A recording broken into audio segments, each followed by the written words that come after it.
नमस्कार, मैं फिरोज अली खोजी। आप देख रहे हैं खोजी न्यूज़। आज खोजी न्यूज़ के स्पेशल इंटरव्यू में हमारे साथ हैं रालोद के प्रदेश प्रवक्ता अभिषेक चौधरी जी। आइए जानते हैं अपने कुछ प्रश्नों का उत्तर इनसे।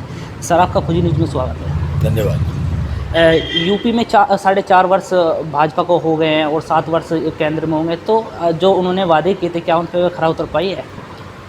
देखिए, भारतीय जनता पार्टी की केंद्र में सरकार है और आज उत्तर प्रदेश में भी सरकार को 4 साल से ज़्यादा हो गए हैं और वो अपने वादों पे कहीं खरी नहीं उतरी है। ना पे कहीं 2 करोड़ नौकरी मिली है और ना कहीं रोज़गार मिले हैं।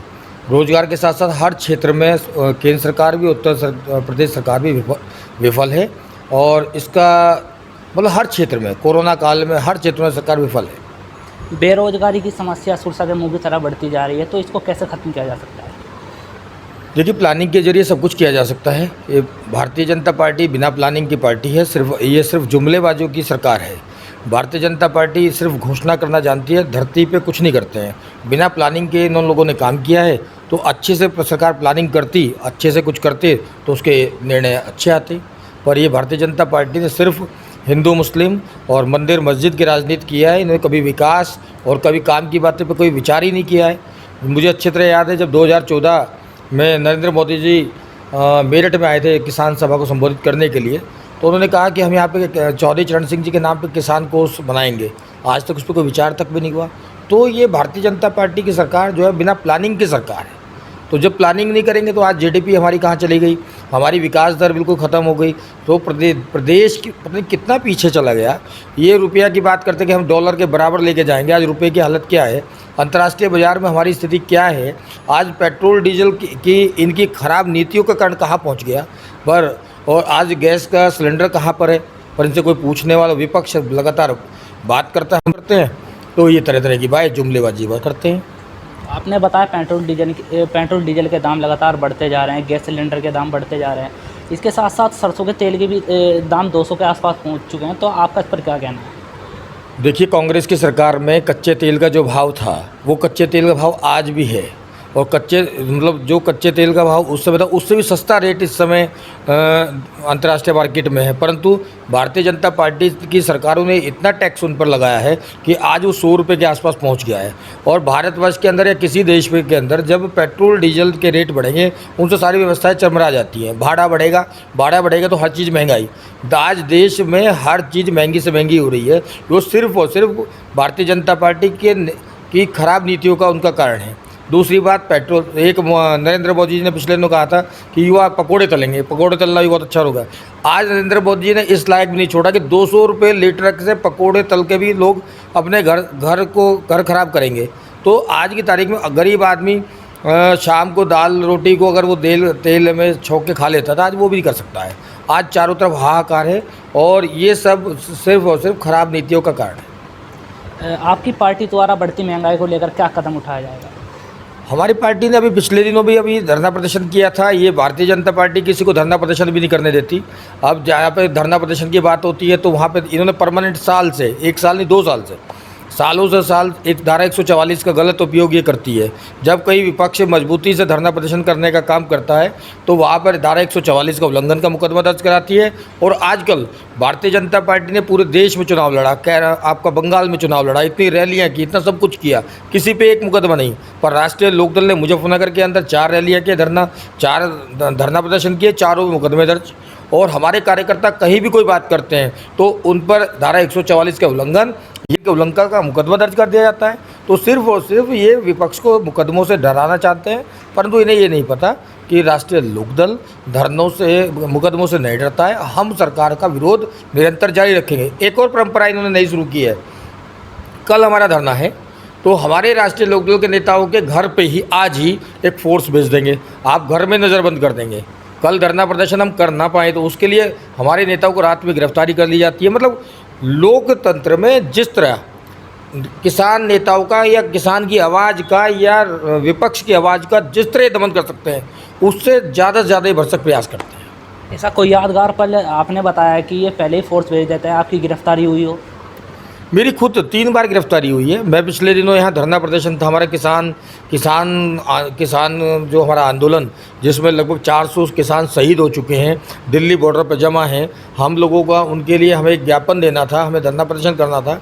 उसी दिन मुझे अच्छी तरह याद है कि मैं मेरे घर पे 2 जीप भर के आ गई कि आपको गिरफ्तार किया जाता है, आप मुझे सिविल लाइन में बंद करा दिया गया और आपको गिरफ्तार। मेरे मोहल्ले में यहाँ हंगामा हो गया, पता नहीं क्या जुर्म कर लिया हमने, लोगों ने चर्चा बनी हुई क्या बात है। ऐसे मेरे जैसे अनेकों कार्यकर्ता पे जो राष्ट्रीय लोकदल की आवाज़ को उठाते हैं और हमारे नेता जयंत चौधरी की आवाज़ को उठाने का काम करते हैं, प्रशासन ने उसमें मुझे अच्छी तरह सुक्रम पाल है हमारे लालू खेड़ी से, उनको गिरफ्तार करने का काम किया। पूर्व विधायक राजपाल सिंह बालियान को नज़रबंद करने का काम किया। जो जिम्मेदार लोग थे उन सब को घर में ही नज़रबंद करने का काम किया। हमारे जिलाध्यक्ष अजीत राठी के यहाँ गाँव में 4 जीप पहुँच गई रात को, गाँव में हल्ला मच गया, भी क्या हुआ, कौन सा क्राइम कर लिया। तो ये भारतीय जनता पार्टी की सरकार सिर्फ दमनकारी नीतियों के साथ सरकार चलाना चाहती है, विपक्ष की बात सुनना नहीं चाहती और ना कोई बात करनी चाहती है। अगर अपराध की बात की जाए, अपराध को किस तरह देखते हैं आप? अपराध में गिरावट आई है सरकार में या अपराध बढ़ रहा है? सब कुछ बढ़ रहा है और तो और इस सरकार में मतलब अपराध तो पहले से दुगना तिगना 4 गुना बढ़ा है। कहाँ अपराध में कोई कमी नहीं आई। भ्रष्टाचार पहले से 4 गुना बढ़ा है और सिर्फ महंगाई 1 से 4 गुना हुई है। सिर्फ घटा है तो सिर्फ और सिर्फ वो किसान का आज 3 साल हो गए, चौथा साल चल गया, गन्ने का मूल्य 1 रुपया नहीं बढ़ा। और जबकि गन्ने के मूल्य के आप देखिए, किसान के गन्ने का मूल्य 1 रुपया नहीं बढ़ा। बिजली का बिल दुगना हो गया, यूरिया इन्होंने दुगना कर दिया, खाद सब कुछ महंगा कर दिया, सब चीज़ महंगी कर दी और तो और बच्चों की फीस दुगनी हो गई। परंतु आज गन्ने का रुपया 4 साल से 1 रुपया नहीं बढ़ा इन लोगों ने। तो हर चीज़, पेट्रोल डीजल 4 साल में 30-40 रुपये बढ़ गए। उससे ही हम लोग अपना इंजन चलता है, उसी से अपना हम जुताई करते हैं, ट्रैक्टर से अपना सारा काम करते हैं। हर चीज़ महंगी हो गई, सब चीज़ें बढ़ गई, सिर्फ किसान की लागत बढ़ गई, बढ़ा नहीं तो सिर्फ किसान का पैसा नहीं बढ़ा। सरकार का वादा था कि कोरोना संक्रमण के दौरान जो लॉकडाउन लगा हुआ था तो उसमें फ़ीस नहीं लेंगे, क्या ये सही रहा? देखिए, ये सरकार पूंजीपतियों की सरकार है।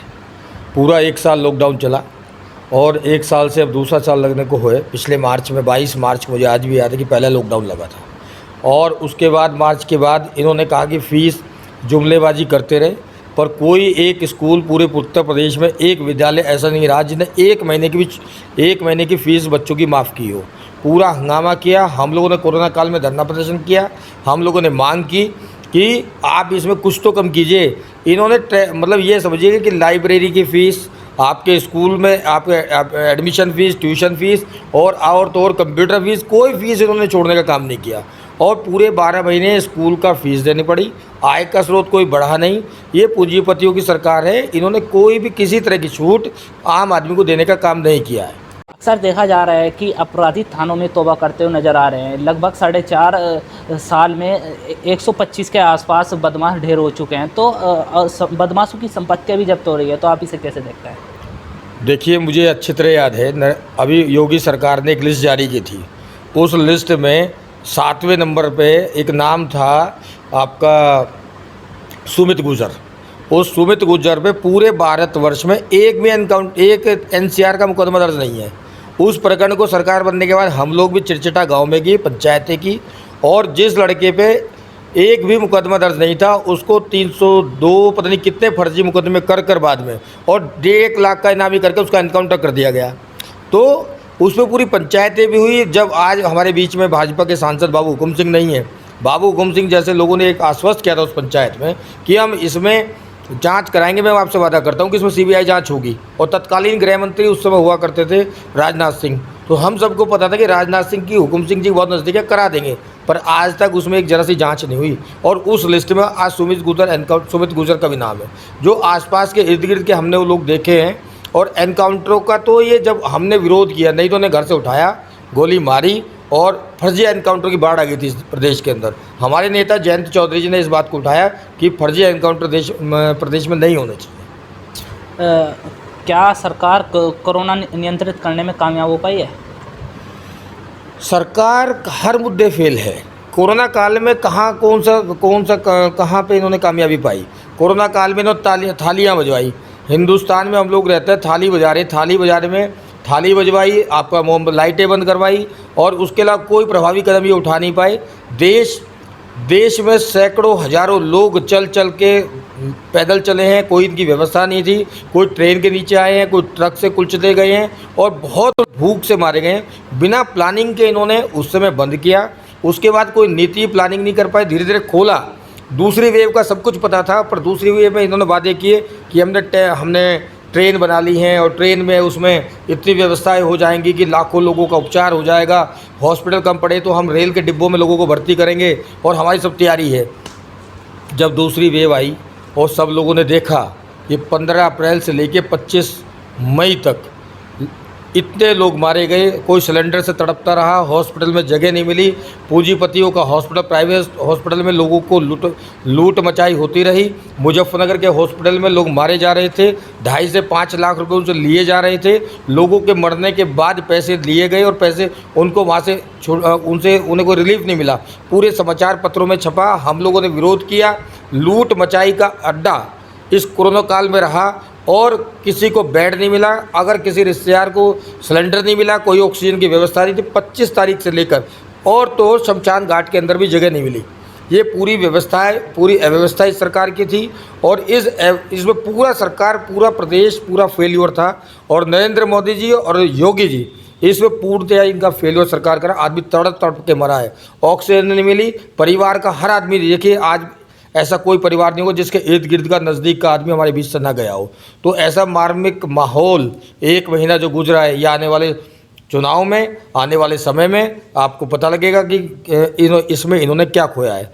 मुख्यमंत्री जी हमारे जनपद में आते हैं, एक दौरा करने आते हैं। मुख्यमंत्री जी आए 11 बजे मुजफ्फरनगर में आए, हेलीकॉप्टर से उतरे, हेलीकॉप्टर से उतरने के बाद जाते हैं तो डीएम एसपी के साथ और मीटिंग करके 1 घंटे बाद निकल जाते हैं। वो किसी जनपद चिकित्सालय नहीं जाते हैं, ना कोविड सेंटर जाते हैं, ना आपका मेडिकल कॉलेज में जाते हैं, और जाते हैं तो सिर्फ अपने अधिकारी और मंत्री विधायकों से अपनी बात कर उन्हें खराब हुई है। जिला पंचायत अध्यक्ष मुझे हर हालत में चाहिए। वो कोई भी काम, ऑक्सीजन का कुछ भी आज तक नहीं। कहाँ है ऑक्सीजन के प्लांट, कौन से चालू हो गए? सिर्फ घोषणा करने आए थे और सिर्फ अपना जिला पंचायत की तैयारी करने आए थे। कोविड में भारतीय जनता पार्टी की सरकार पूर्णतया फेलियर रही। किसानों को देश की रीढ़ की हड्डी कहा जाता है। यह देश का अन्नदाता लगातार 7 महीनों से आंदोलन कर रहा है। 6 महीने होने पर काला दिवस भी मनाया गया। तो आप इसको किस तरह देखते हैं? देखिए, इस देश की अर्थव्यवस्था किसान को लेकर चलता है। जब कोरोना काल में सारी फैक्ट्रियां बंद थी, पूरा देश बंद था, नरेंद्र मोदी जी ने सारा कुछ, हम घर में सब कैद थे, उस समय अगर इस देश में कोई चल रहा था, कोई काम कर रहा था, वो देश का किसान काम कर रहा था। उस समय गेहूं की फसल थी या कुछ भी काम था तो किसान अपने खेत पे था, और उसी के चलते अर्थव्यवस्था का बहुत बड़ा हिस्सा सिर्फ किसान के काम करने के कारण हमारी जीडीपी बची रही।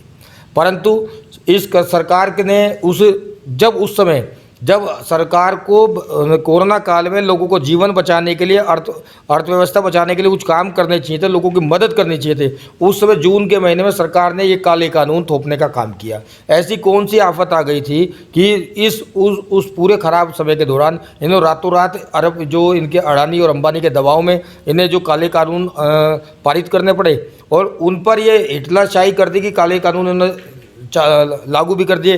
कोई सदन नहीं बुलाया, कोई प्रस्ताव पारित नहीं किए, और एक तरफा ने काले कानून कर दिए।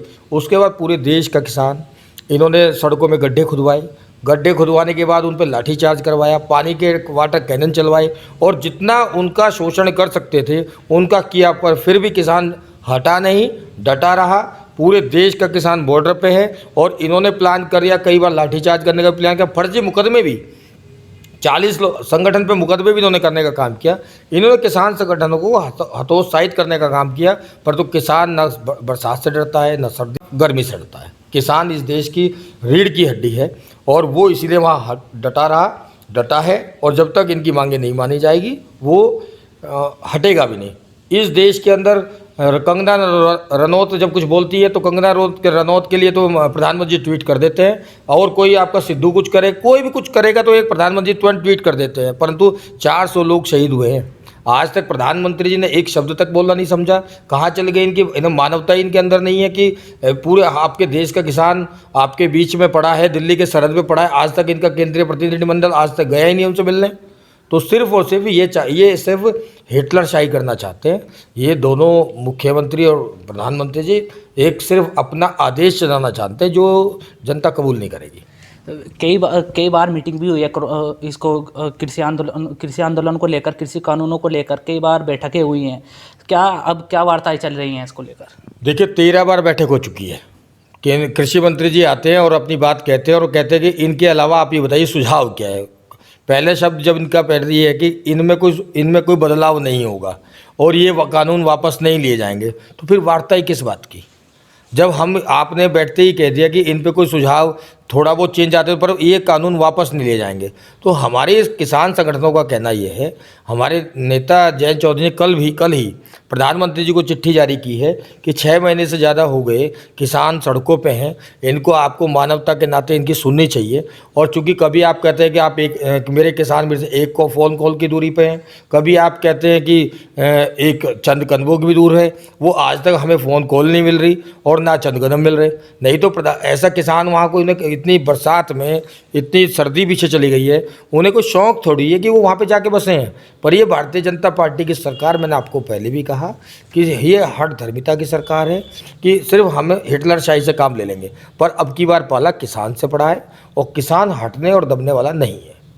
विधानसभा चुनाव नज़दीक है, क्या विधानसभा चुनाव में आप अब की बार इलेक्शन लड़ेंगे? कहीं से इच्छा है आपकी लड़ने की?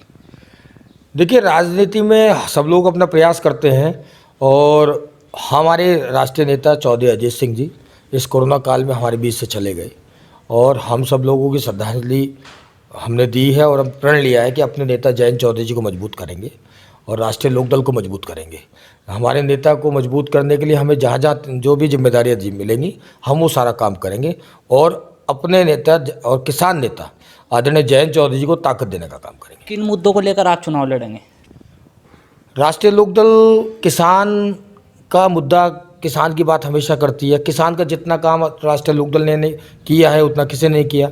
आपकी जो इतने वेस्ट यूपी में जो हमारी शुगर मिल लगी हैं वो चौधरी अजीत सिंह जी की देन है। चौधरी चरण सिंह जी के कार्यकाल में जितना किसानों का काम हुआ उतना कभी काम नहीं हुआ। आपको नहर की पटरी पर चलने पटरी जो बनाई है, रजवाई की पटरी जो बनाई है, सब चौधरी साहब की देन है। तो आने वाले समय में हम किसान के लिए अधिक से अधिक काम करेंगे और किसान एक जाति का नहीं होता है, किसान 36 जातियों का होता है। तो हम किसान को रिलीफ देने के लिए हमारे नेता ने पहले ही कहा है, अभी एक हफ्ते पहले भी कहा है जयंत चौधरी जी ने कि हम मुद्दों पे काम करेंगे। आज मुद्दे तैयार करेंगे, मुद्दे की बात करेंगे, उसके बाद हम प्रत्याशी फाइनल करेंगे, उसके बाद हम चुनाव में जाएंगे। तो हम मुद्दों पे चुनाव लड़ेंगे और मुद्दे हमारे पास मजबूत हैं। आज युवा सड़कों पे है और आपका व्यापारी परेशान है, हर तबका आज परेशान है इस सरकार में और हम हर तबके को साथ लेकर हर तबके को सपोर्ट करेंगे और जब हमारी सरकार आएगी तो हम सब लोगों का विकास करेंगे। खोजी न्यूज़ से बातचीत करने के लिए आपका शुक्रिया। धन्यवाद।